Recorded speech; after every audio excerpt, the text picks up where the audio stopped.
The Tao that can be trodden is not the enduring and unchanging Tao. The name that can be named is not the enduring and unchanging name. Conceived of as having no name, it is the originator of heaven and earth. Conceived of as having a name, it is the mother of all things. Always without desire, we must be found. If its deep mystery we would sound. But if desire always within us be, its outer fringe is all that we shall see. Under these two aspects, it is really the same. But as development takes place, it receives the different names. Together, we call them the mystery. Where the mystery is the deepest is the gate of all that is subtle and wonderful. All in the world know the beauty of the beautiful, and in doing this, they have the idea of what ugliness is. They all know the skill of the skillful, and in doing this, they have the idea of what the want of skill is. So it is that existence and non-existence give birth the one to the other. Difficulty and ease produce the one the other. Length and shortness fashion out the figure of the one and the other. Height and lowness arise from the contrast of the one with the other. Musical notes and tones become harmonious through the relation of one with another. And being before and behind give the idea of one following another. Therefore, the sage manages affairs without doing anything and conveys his instructions without the use of speech. All things spring up, and there is not one which declines to show itself. They grow, and there is no claim made for their ownership. They go through their processes, and there is no expectation of a reward for the results. The work is accomplished, and there is no resting in it as an achievement. The work is done, but how no one can see. It is this that makes the power not cease to be. Not to honor men of worth will keep the people from contention. Not to value and employ things difficult to get will keep them from being thieves. Not to show them what is likely to excite their desires is the way to keep their minds from disorder. Therefore, the sage, in the exercise of his government, empties their minds, fills their bellies, weakens their wills, and strengthens their bones. He constantly tries to keep them without knowledge and without desire. And where there are those who have knowledge, to keep them from presuming to act on it. When there is this abstinence from action, good order is universal. The Tao is like the emptiness of a vessel, and in our employment of it, we must be on our guard against all fullness. How deep and unfathomable it is, as if it were the honored ancestor of all things. We should blunt our sharp points and unravel the complications of things. We should attemper our brightness and bring ourselves into agreement with the obscurity of others. How pure and still the Tao is, as if it would ever so continue. I do not know whose son it is. It might appear to have been before God. Heaven and earth do not act from any wish to be benevolent. They deal with all things as the dogs of grass are dealt with. The sages do not act from any wish to be benevolent. They deal with the people as the dogs of grass are dealt with. May not the space between heaven and earth be compared to a bellows? It is emptied, yet it loses not its power. It is moved again and sends forth air all the more. Much speech to swift exhaustion leads. Better it is to keep the thoughts within us. The valley spirit dies not, I the same. The female mystery, thus do we name. Its gate, from which at first they issued forth, is called the root from which grew heaven and earth. Long and unbroken does its power remain, used gently and without the touch of pain. Heaven is long enduring, and earth continues long. The reason why heaven and earth are able to endure and continue thus long is because they do not live of or for themselves. This is how they are able to continue and endure.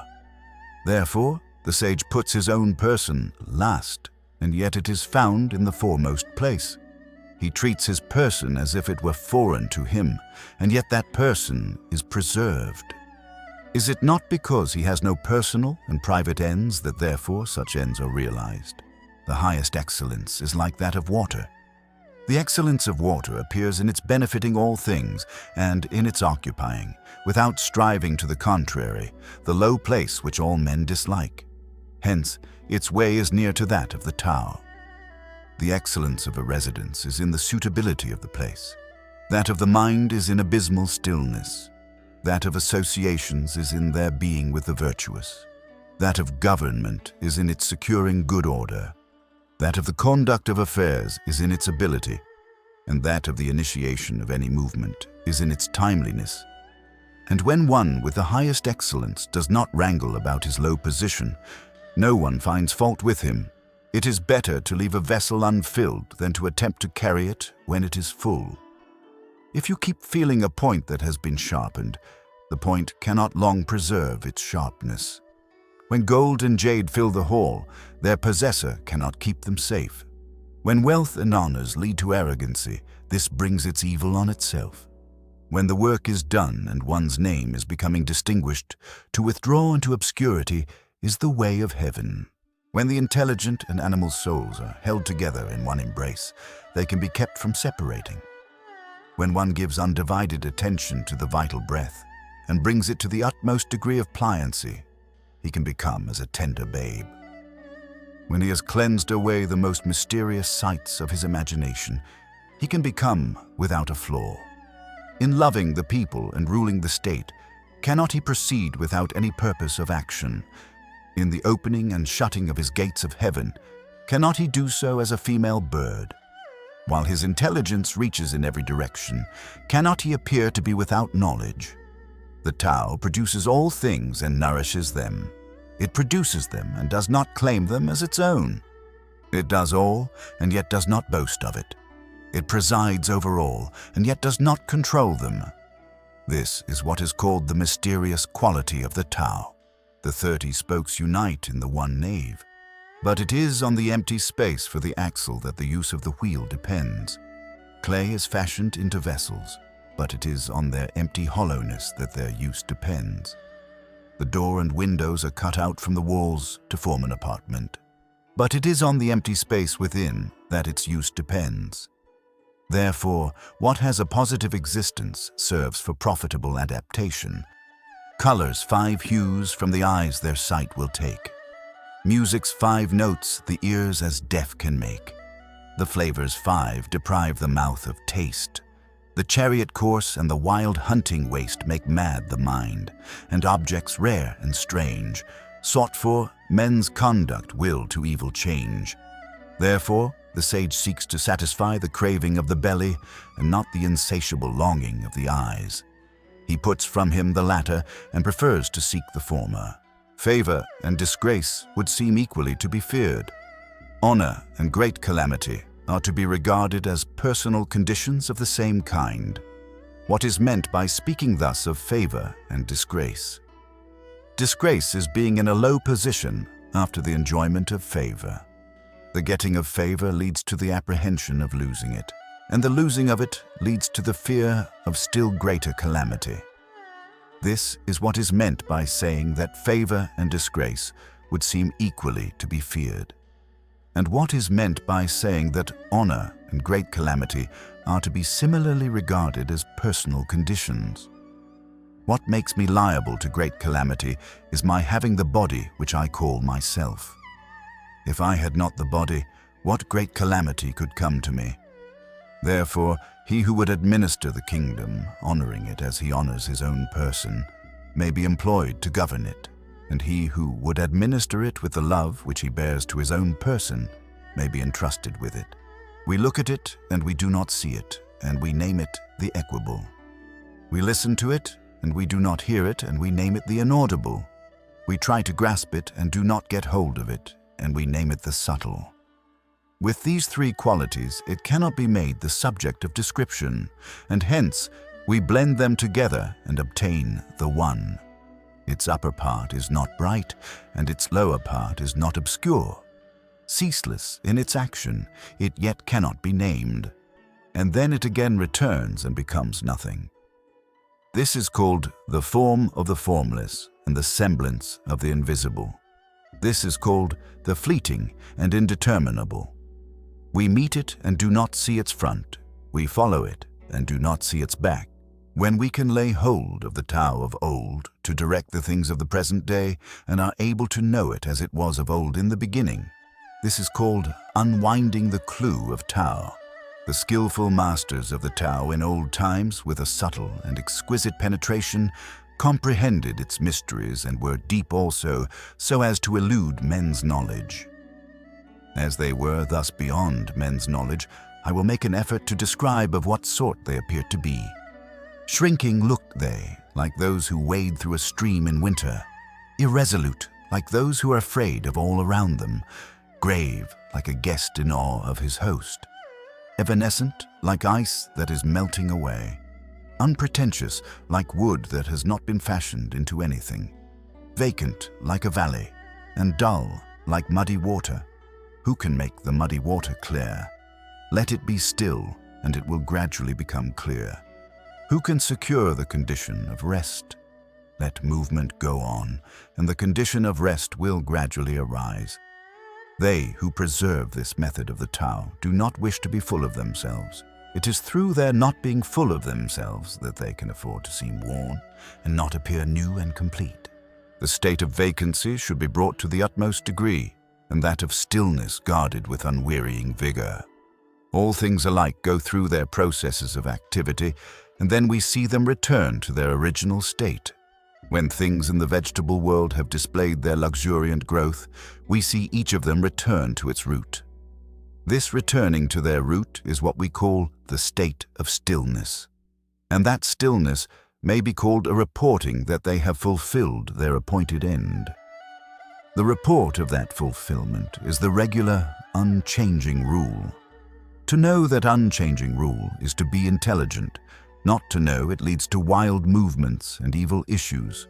The knowledge of that unchanging rule produces a grand capacity and forbearance, and that capacity and forbearance lead to a community of feeling with all things. From this community of feeling comes a kingliness of character, and he who is king-like goes on to be heaven-like. In that likeness to heaven, he possesses the Tao. Possessed of the Tao, he endures long, and to the end of his bodily life, he is exempt from all danger of decay. In the highest antiquity, the people did not know that there were their rulers. In the next age, they loved them and praised them. In the next, they feared them. In the next, they despised them. Thus it was that when faith in the Tao was deficient in the rulers, a want of faith in them ensued in the people. How irresolute did those earliest rulers appear, showing by their reticence the importance which they set upon their words. Their work was done and their undertakings were successful, while the people all said, "We are as we are, of ourselves." When the great Tao ceased to be observed, benevolence and righteousness came into vogue. Then appeared wisdom and shrewdness, and there ensued great hypocrisy. When harmony no longer prevailed throughout the 6 kinships, filial sons found their manifestation. When the states and clans fell into disorder, loyal ministers appeared. If we could renounce our sageness and discard our wisdom, it would be better for the people 100-fold. If we could renounce our benevolence and discard our righteousness, the people would again become filial and kindly. If we could renounce our artful contrivances and discard our scheming for gain, there would be no thieves nor robbers. Those 3 methods of government thought olden ways in elegance did fail, and made these names their want of worth to veil. But simple views, and courses plain and true, would selfish ends and many lusts eschew. When we renounce learning, we have no troubles. The ready yes and flattering yea. Small is the difference they display, but mark their issues, good and ill. What space the gulf between shall fill.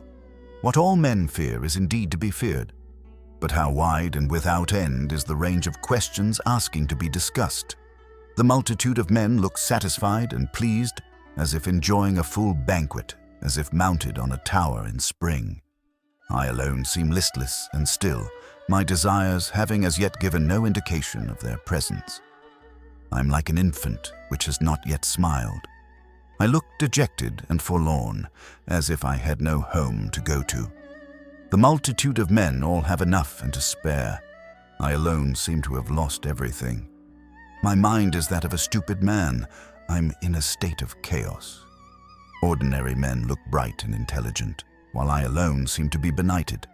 They look full of discrimination, while I alone am dull and confused. I seem to be carried about as on the sea, drifting as if I had nowhere to rest. All men have their spheres of action, while I alone seem dull and incapable, like a rude borderer. Thus I alone am different from other men, but I value the nursing mother, the Tao, the grandest forms of active force. From Tao come, their only source. Who can of Tao the nature tell? Our sight it flies, our touch as well. Eluding sight, eluding touch, the forms of things all in it crouch. Eluding touch, eluding sight, there are their semblances all right. Profound it is, dark and obscure. Things' essences all there endure. Those essences the truth enfold, of what, when seen, shall then be told. Now it is so, it was so of old, its name, what passes not away. So in their beautiful array, things form and never know decay. How do I know that it is so with all the beauties of existing things? By this nature of the Tao, the partial becomes complete, the crooked becomes straight, the empty becomes full, the worn out becomes new. He whose desires are few gets them, he whose desires are many goes astray. Therefore, the sage holds in his embrace the one thing of humility and manifests it to all the world. He is free from self-display, and therefore he shines. He is free from self-assertion, and therefore he is distinguished. He is free from self-boasting, and therefore his merit is acknowledged. He is free from self-complacency, and therefore he acquires superiority. It is because he is free from striving that no one in the world is able to strive with him. That saying of the ancients, "The partial becomes complete," was not vainly spoken. All real completion is comprehended under it. Abstaining from speech marks him who is obeying the spontaneity of his nature. A violent wind does not last for a whole morning. A sudden rain does not last for the whole day. To whom are these two things owing? To heaven and earth. If heaven and earth cannot make such spasmodic actions last long, how much less can man? Therefore, when one is making the Tao his business, those who are also pursuing it agree with him in it. Those who are making the manifestation of its course, their object agree with him in that. Even those who are failing in both these things agree with him where they fail. Hence, those with whom he agrees as to the Tao have the happiness of attaining to it. Those with whom he agrees as to its manifestation have the happiness of attaining to it. Those with whom he agrees in their failure also have the happiness of attaining to the Tao. But when there is not sufficient faith on his part, a want of faith in him ensues on the part of others. He who stands on his tiptoes does not stand firm. He who stretches his legs does not walk easily. He who displays himself does not shine. He who asserts his own views is not distinguished. He who vaunts himself does not find his merit acknowledged. He who is self-conceited has no superiority allowed to him. Such conditions, viewed from the standpoint of the Tao, are like remnants of food or a tumor on the body, which all dislike. Hence, those who pursue the course of the Tao do not adopt or allow them. There was something undefined and complete, coming into existence before heaven and earth. How still it was and formless, standing alone and undergoing no change, reaching everywhere and in no danger of being exhausted. It may be regarded as the mother of all things. I do not know its name, and I give it the designation of the Tao, the way or course. Making an effort further to give it a name, I call it the Great. Great, it passes on in constant flow. Passing on, it becomes remote. Having become remote, it returns. Therefore, the Tao is great. Heaven is great. Earth is great. And the Sage King is also great. In the universe, there are four that are great, and the Sage King is one of them. Man takes his law from the earth takes its law from heaven takes its law from the Tao. The law of the Tao is its being what it is. Gravity is the root of lightness. Stillness is the ruler of movement. Therefore, a wise prince marching the whole day does not go far from his baggage wagons. Although he may have brilliant prospects to look at, he quietly remains in his proper place, indifferent to them. How should the lord of a myriad chariots carry himself lightly before the kingdom? If he acts lightly, he loses his root of gravity. If he proceeds to active movement, he will lose his throne. The skillful traveler leaves no traces of his wheels or footsteps. The skillful speaker says nothing that can be found fault with or blamed. The skillful reckoner uses no tallies. The skillful closer needs no bolts or bars, while to open what he has shut will be impossible. The skillful binder uses no strings or knots, while to unloose what he has bound will be impossible. In the same way, the sage is always skillful at saving men, and so he does not cast away any man. He is always skillful at saving things, and so he does not cast away anything. This is called hiding the light of his procedure. Therefore, the man of skill is a master to be looked up to by him who has not the skill, and he who has not the skill is the helper of the reputation of him who has the skill. If the one did not honor his master, and the other did not rejoice in his helper, an observer, though intelligent, might greatly err about them. This is called the utmost degree of mystery. Who knows his manhood's strength, yet still his female feebleness maintains? As to one channel flow the many drains, all come to him, yea, all beneath the sky. Thus he the constant excellence retains.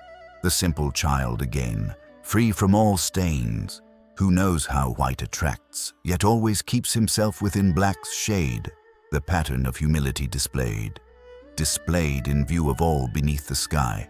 He in the unchanging excellence arrayed, endless return to man's first state has made, who knows how glory shines, yet loves disgrace, nor ever for it is pale.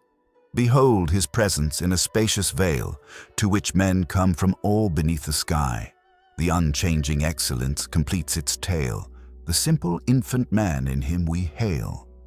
The unwrought material, when divided and distributed, forms vessels. The sage, when employed, becomes the head of all the offices of government. And in his greatest regulations, he employs no violent measures. If anyone should wish to get the kingdom for himself, and to effect this by what he does, I see that he will not succeed. The kingdom is a spirit-like thing and cannot be got by active doing. He who would so win it destroys it. He who would hold it in his grasp loses it. The course and nature of things is such that what was in front is now behind. What warmed before, we freezing find. Strength is of weakness often the spoil. The store in ruins mocks our toil. Hence, the sage puts away excessive effort, extravagance, and easy indulgence. He who would assist a lord of men in harmony with the Tao will not assert his mastery in the kingdom by force of arms. Such a course is sure to meet with its proper return. Wherever a host is stationed, briars and thorns spring up. In the sequence of great armies, there are sure to be bad years. A skillful commander strikes a decisive blow and stops. He does not dare, by continuing his operations, to assert and complete his mastery. He strikes the blow, but is on his guard against being vain, boastful, or arrogant because of it. He strikes it as a matter of necessity. He strikes it, but not from a wish for mastery. When things have attained their strong maturity, they become old. This may be said to be not in accordance with the Tao, and what is not in accordance with it soon comes to an end. Now arms, however beautiful, are instruments of evil omen, hateful, it may be said, to all creatures. Therefore, they who have the Tao do not like to employ them. The superior man ordinarily considers the left hand the most honorable place, but in time of war, the right hand.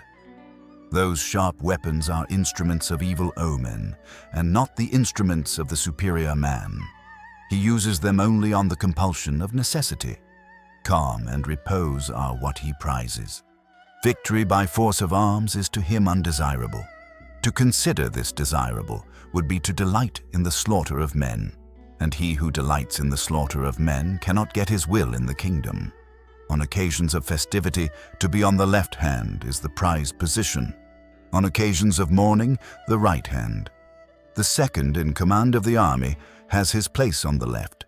The general commanding-in-chief has his on the right. His place, that is assigned to him as in the rites of mourning.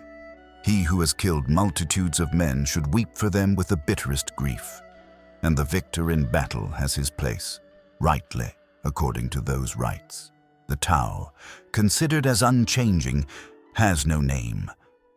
Though in its primordial simplicity it may be small, the whole world dares not deal with one embodying it as a minister. If a feudal prince or the king could guard and hold it, all would spontaneously submit themselves to him. Heaven and earth, under its guidance, unite together and send down the sweet dew, which, without the directions of men, reaches equally everywhere as of its own accord. As soon as it proceeds to action, it has a name. When it once has that name, men can know to rest in it. When they know to rest in it, they can be free from all risk of failure and error. The relation of the Tao to all the world is like that of the great rivers and seas to the streams from the valleys. He who knows other men is discerning. He who knows himself is intelligent. He who overcomes others is strong. He who overcomes himself is mighty. He who is satisfied with his lot is rich. He who goes on acting with energy has a firm will. He who does not fail in the requirements of his position continues long. He who dies and yet does not perish has longevity. All-pervading is the great Tao. It may be found on the left hand and on the right. All things depend on it for their production, which it gives to them, not one refusing obedience to it. When its work is accomplished, it does not claim the name of having done it. It clothes all things as with a garment and makes no assumption of being their Lord. It may be named in the smallest things. All things return to their root and disappear, and do not know that it is the Tao which presides over their doing so. It may be named in the greatest things. Hence, the sage is able, in the same way, to accomplish his great achievements. It is through his not making himself great that he can accomplish them. To him who holds in his hands the great image of the invisible Tao, the whole world repairs. Men resort to him and receive no hurt, but find rest, peace, and the feeling of ease. Music and dainties will make the passing guest stop for a time.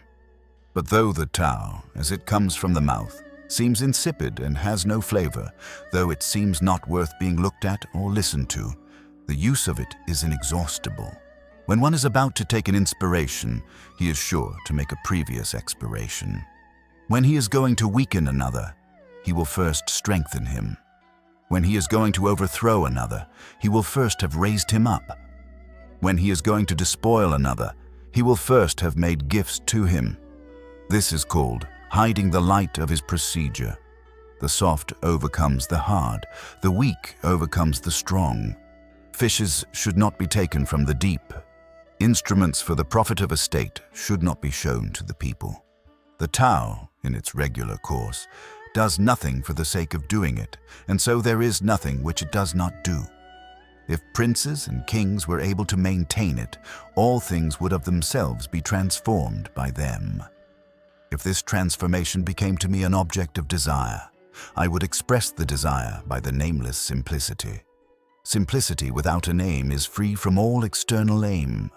With no desire, at rest and still, all things go right as of their will. Those who possessed in the highest degree the attributes of the Tao did not seek to show them, and therefore they possessed them in fullest measure.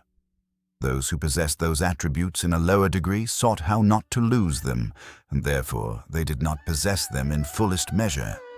Those who possessed those attributes in the highest degree did nothing with a purpose, and had no need to do anything. Those who possessed them in a lower degree were always doing, and had need to be so doing.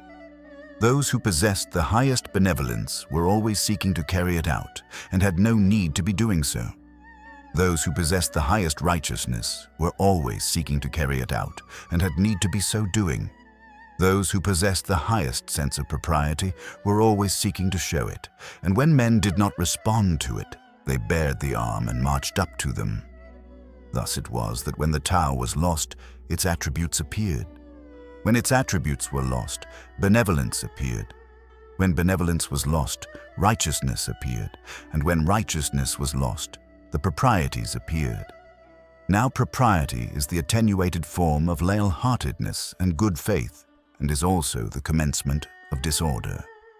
Swift apprehension is only a flower of the Tao, and is the beginning of stupidity.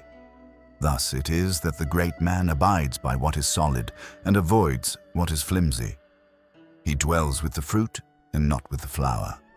It is thus that he puts away the one and makes choice of the other. The things which from of old have got the one, the Tao, are heaven, which by it is bright and pure, earth rendered thereby firm and sure, spirits with powers by it supplied, valleys kept full throughout their void, all creatures which through it do live, princes and kings who from it get the model which to all they give. All these are the results of the one, the Tao. If heaven were not thus pure, it soon would rend. If earth were not thus sure, it would break and bend. Without these powers, the spirits soon would fail. If not so filled, the drought would parch each vale. Without that life, creatures would pass away. Princes and kings, without that moral sway, however grand and high, would all decay. Thus it is that dignity finds its firm root in its previous meanness, and what is lofty finds its stability in the lowness from which it rises. Hence, princes and kings call themselves orphans, men of small virtue, and carriages without a knave. Is not this an acknowledgement that, in considering themselves mean, they see the foundation of their dignity?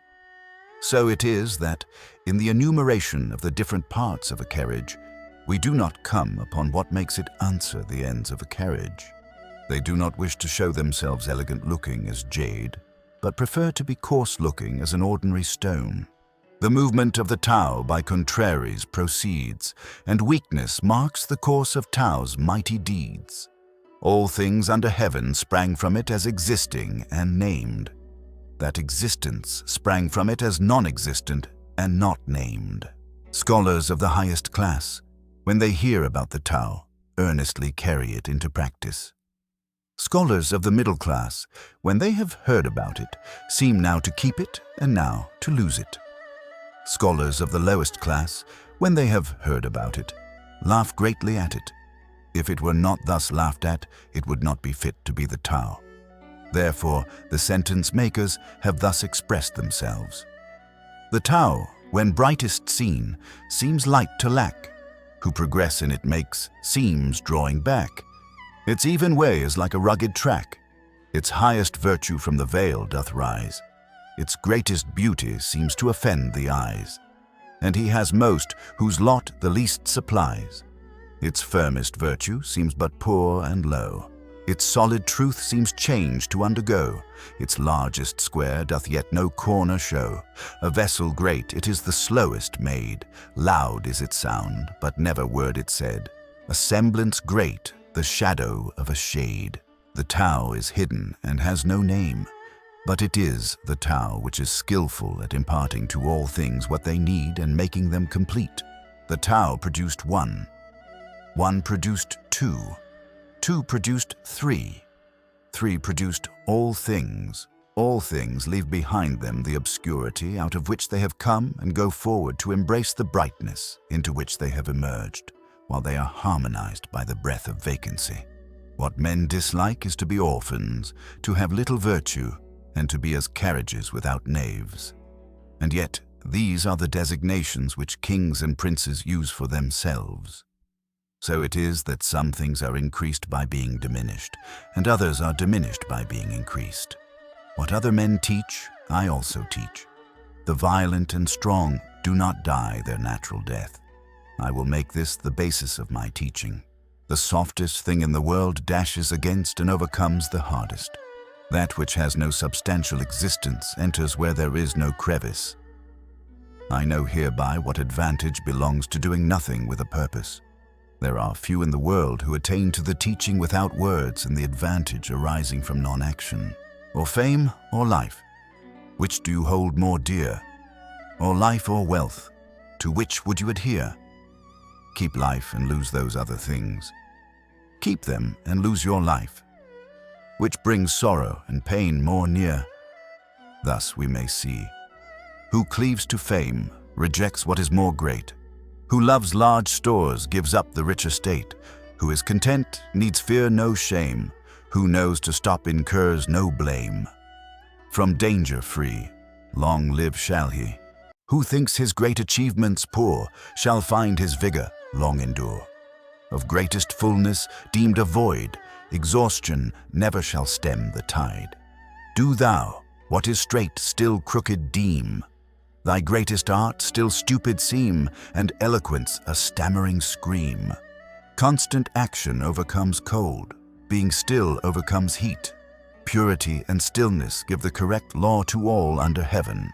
When the Tao prevails in the world, they send back their swift horses to draw the dung carts. When the Tao is disregarded in the world, the war horses breed in the borderlands. There is no guilt greater than to sanction ambition. There is no calamity greater than to be discontented with one's lot. There is no fault greater than the wish to be getting. Therefore, the sufficiency of contentment is an enduring and unchanging sufficiency.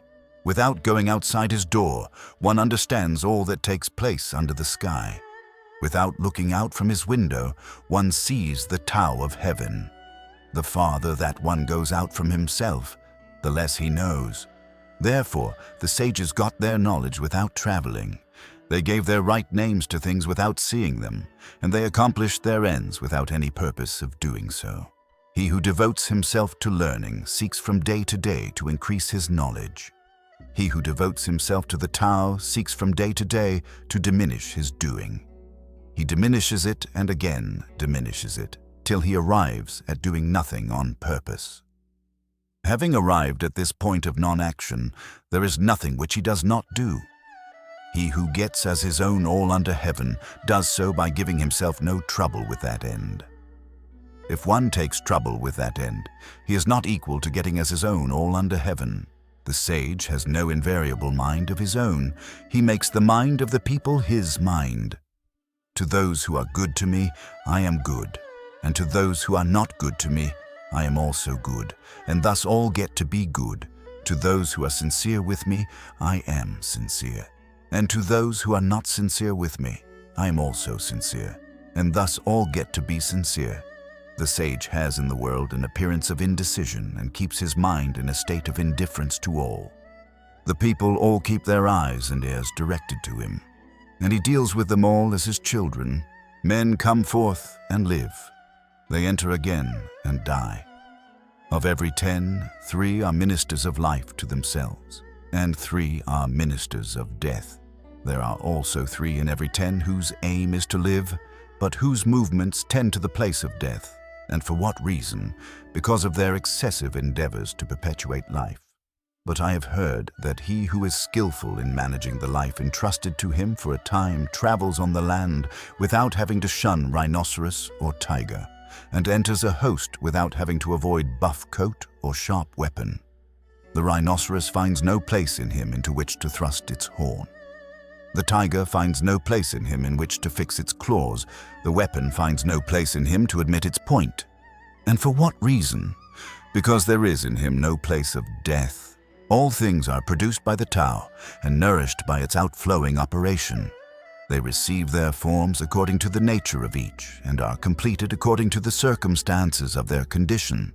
Therefore, all things without exception honor the Tao and exalt its outflowing operation.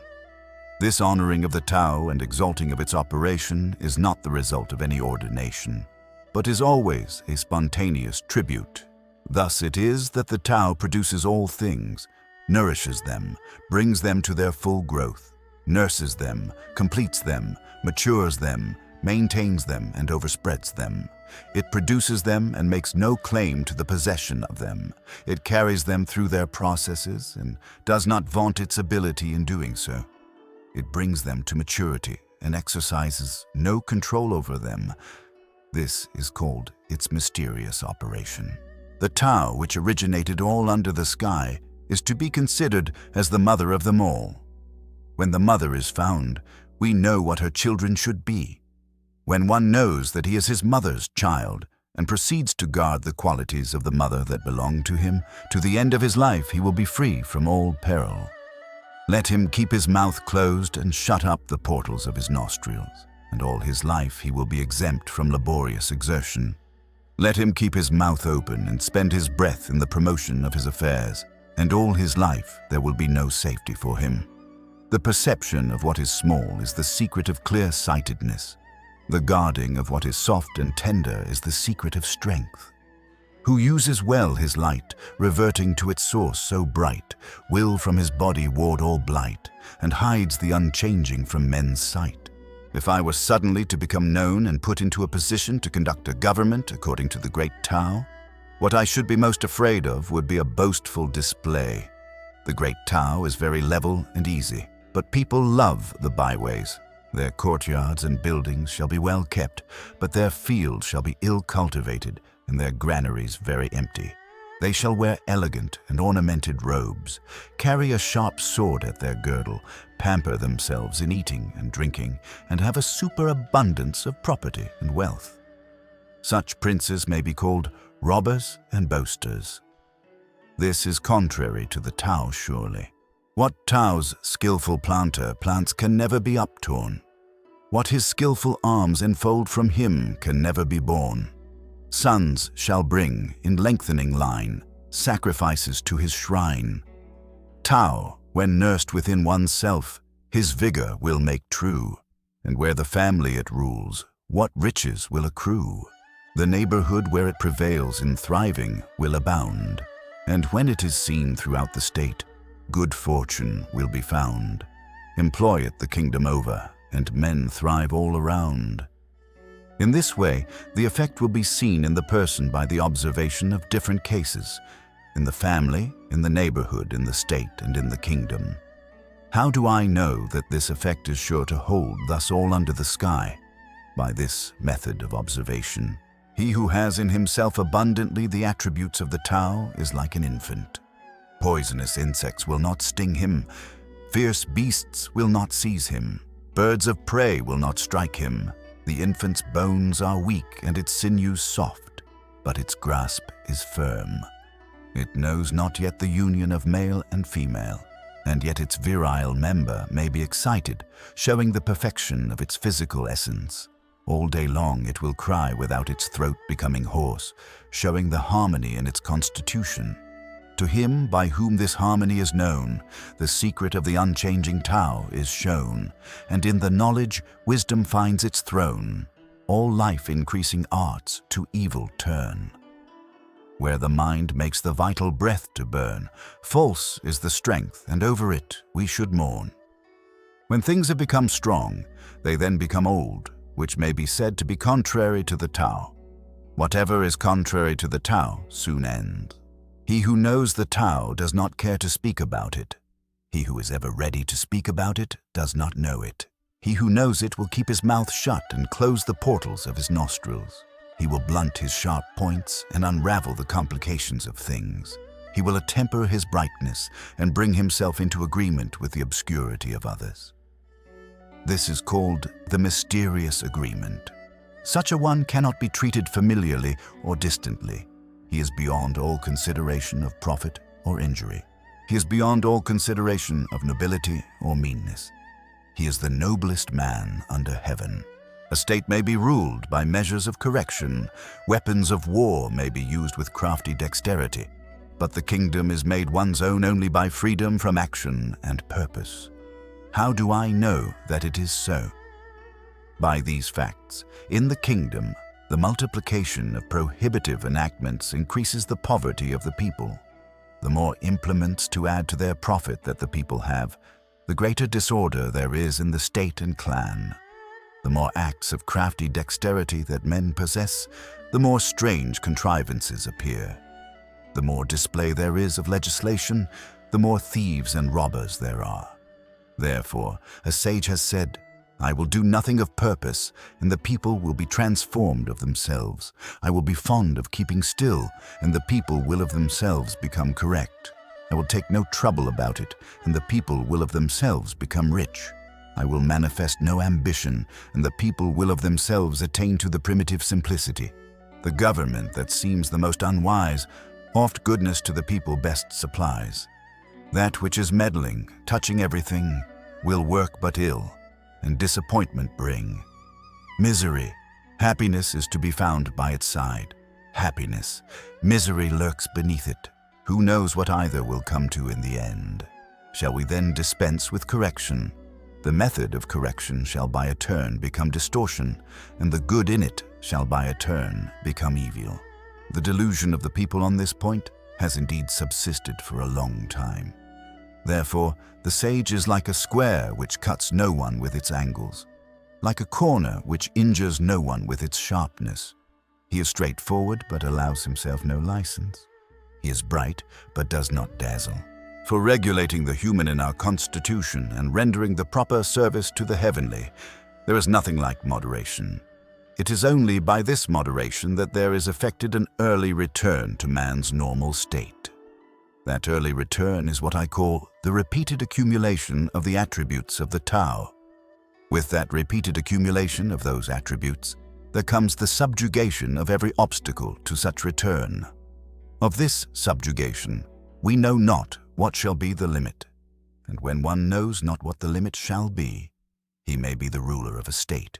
He who possesses the mother of the state may continue long. His case is like that of the plant, of which we say that its roots are deep and its flower stalks firm. This is the way to secure that its enduring life shall long be seen. Governing a great state is like cooking small fish. Let the kingdom be governed according to the Tao, and the manes of the departed will not manifest their spiritual energy.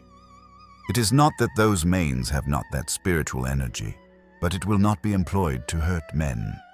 It is not that it could not hurt men, but neither does the ruling sage hurt them. When these two do not injuriously affect each other, their good influences converge in the virtue of the Tao.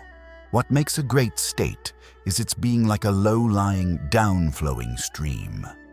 It becomes the center to which tend all the small states under heaven.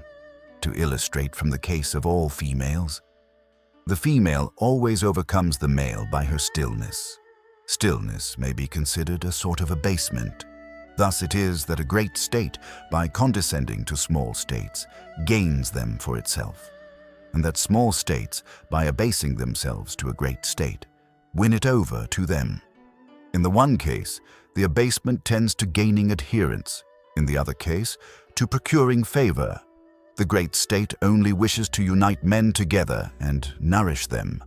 A small state only wishes to be received by and to serve the other. Each gets what it desires. But the great state must learn to abase itself. Tao has of all things the most honored place.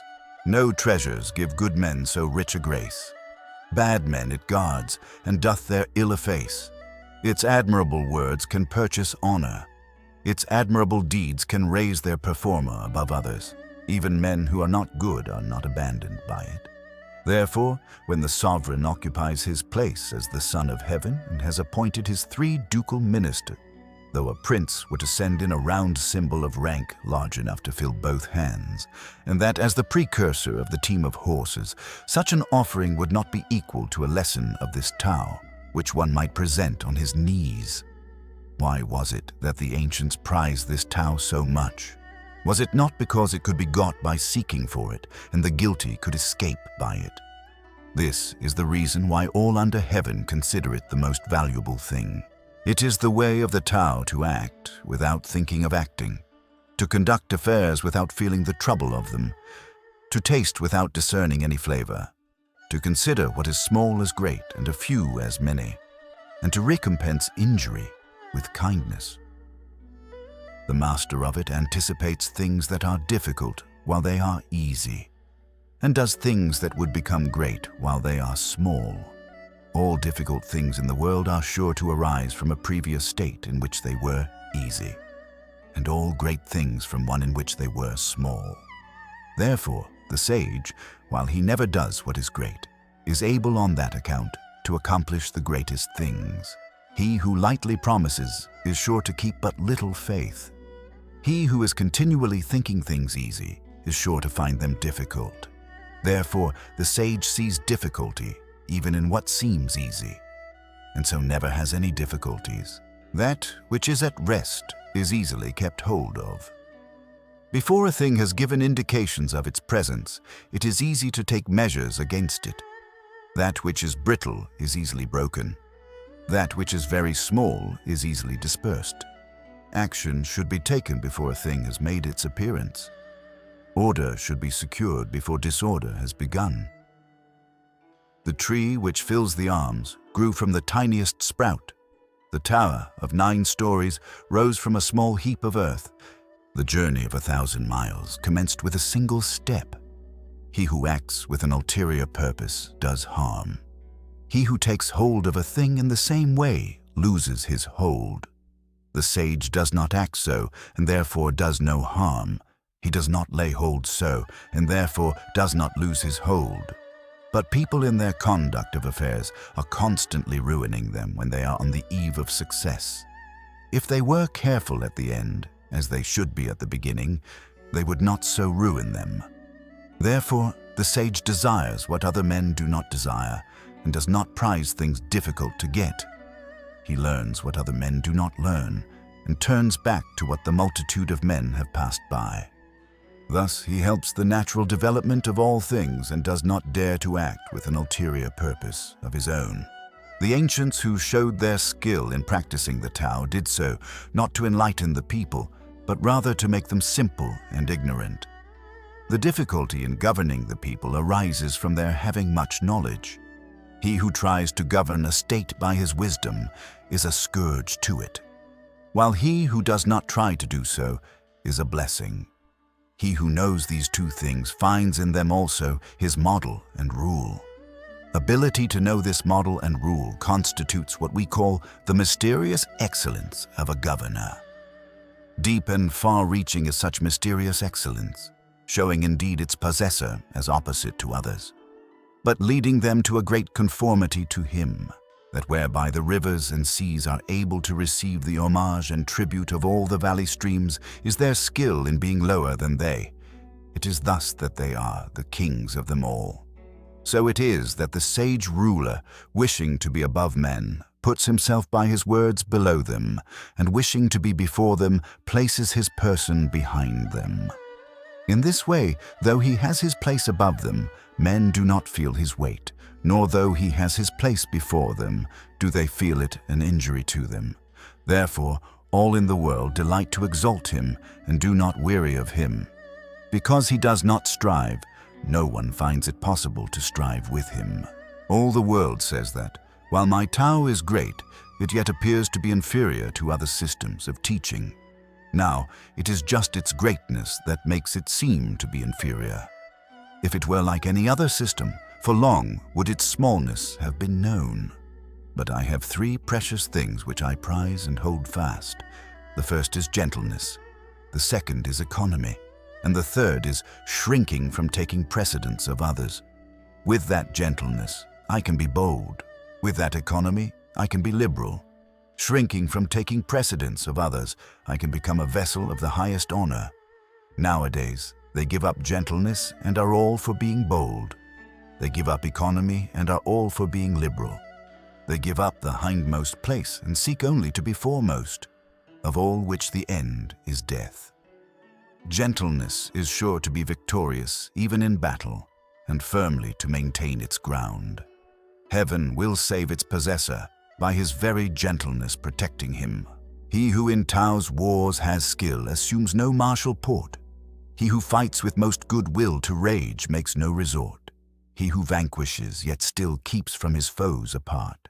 He whose hests men most fulfill, yet humbly plies his art. Thus we say, he never contends, and therein is his might. Thus we say, men's wills he bends, that they with him unite. Thus we say, like heavens his ends, no sage of old more bright. A master of the art of war has said, "I do not dare to be the host to commence the war. I prefer to be the guest to act on the defensive. I do not dare to advance an inch. I prefer to retire a foot."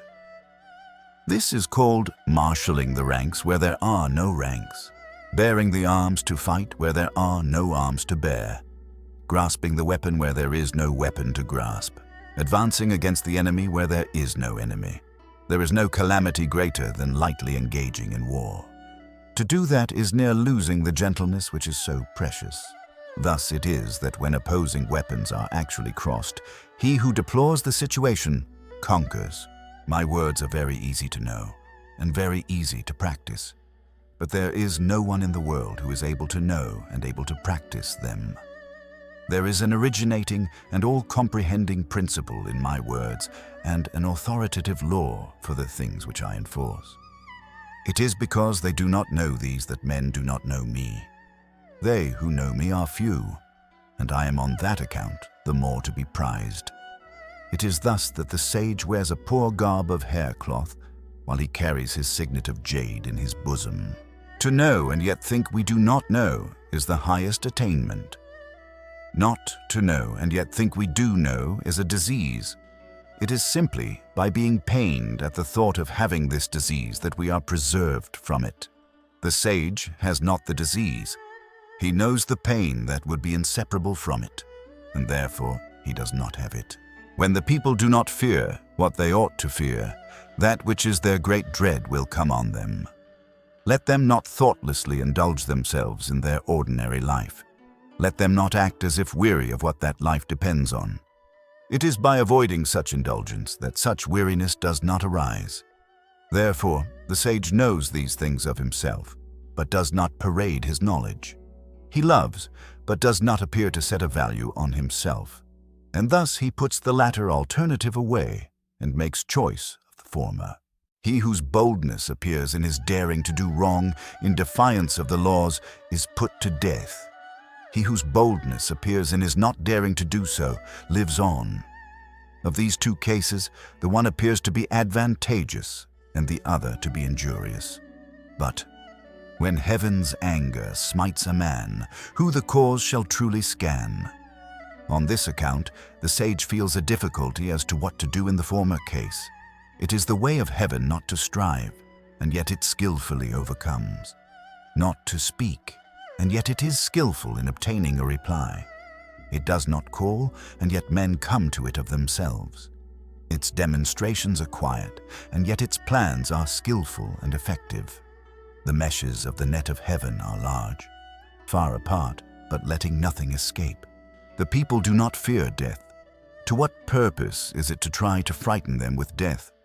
If the people were always in awe of death, and I could always seize those who do wrong and put them to death, who would dare to do wrong? There is always one who presides over the infliction of death. He who would inflict death in the room of him who so presides over it may be described as hewing wood instead of a great carpenter. Seldom is it that he who undertakes the hewing, instead of the great carpenter, does not cut his own hands. The people suffer from famine because of the multitude of taxes consumed by their superiors.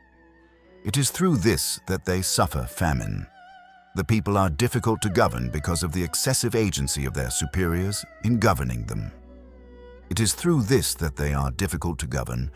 The people make light of dying because of the greatness of their labors in seeking for the means of living. It is this which makes them think light of dying.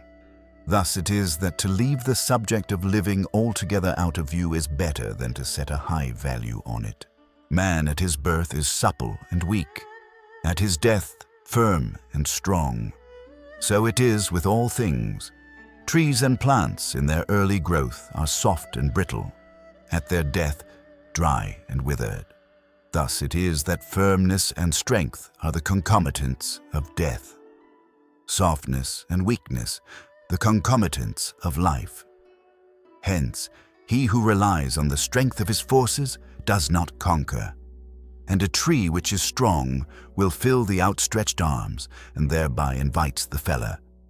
Therefore, the place of what is firm and strong is below, and that of what is soft and weak is above. May not the way, or Tao, of heaven be compared to the method of bending a bow? The part of the bow which was high is brought low, and what was low is raised up. So heaven diminishes where there is superabundance and supplements where there is deficiency. It is the way of heaven to diminish superabundance and to supplement deficiency. It is not so with the way of man. He takes away from those who have not enough to add to his own superabundance. Who can take his own superabundance and therewith serve all under heaven? Only he who is in possession of the Tao. Therefore, the ruling sage acts without claiming the results as his. He achieves his merit and does not rest arrogantly in it. He does not wish to display his superiority. There is nothing in the world more soft and weak than water. And yet, for attacking things that are firm and strong, there is nothing that can take precedence of it. For there is nothing so effectual for which it can be changed. Everyone in the world knows that the soft overcomes the hard and the weak the strong, but no one is able to carry it out in practice. Therefore, a sage has said, "He who accepts his state's reproach is hailed therefore its altar's lord. To him who bears men's direful woes, they all the name of king accord." Words that are strictly true seem to be paradoxical. When a reconciliation is effected between two parties after a great animosity, there is sure to be a grudge remaining in the mind of the one who was wrong. And how can this be beneficial to the other? Therefore, to guard against this, the sage keeps the left-hand portion of the record of the engagement and does not insist on the speedy fulfillment of it by the other party. So, he who has the attributes of the Tao regards only the conditions of the engagement, while he who has not those attributes regards only the conditions favorable to himself. In the way of heaven, there is no partiality of love. It is always on the side of the good man. In a little state with a small population, I would so order it that, though there were individuals with the abilities of 10 or 100 men, there should be no employment of them. I would make the people, while looking on death as a grievous thing, yet not remove elsewhere to avoid it. Though they had boats and carriages, they should have no occasion to ride in them. Though they had buff coats and sharp weapons, they should have no occasion to don or use them.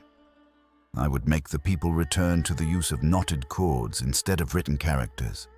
They should think their coarse food sweet, their plain clothes beautiful, their poor dwellings places of rest, and their common simple ways sources of enjoyment.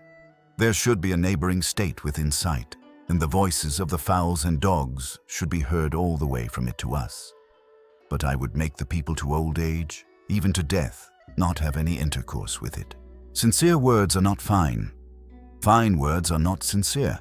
Those who are skilled in the Tao do not dispute about it. The disputatious are not skilled in it. Those who know the Tao are not extensively learned. The extensively learned do not know it. The sage does not accumulate for himself. The more that he expends for others, the more does he possess of his own.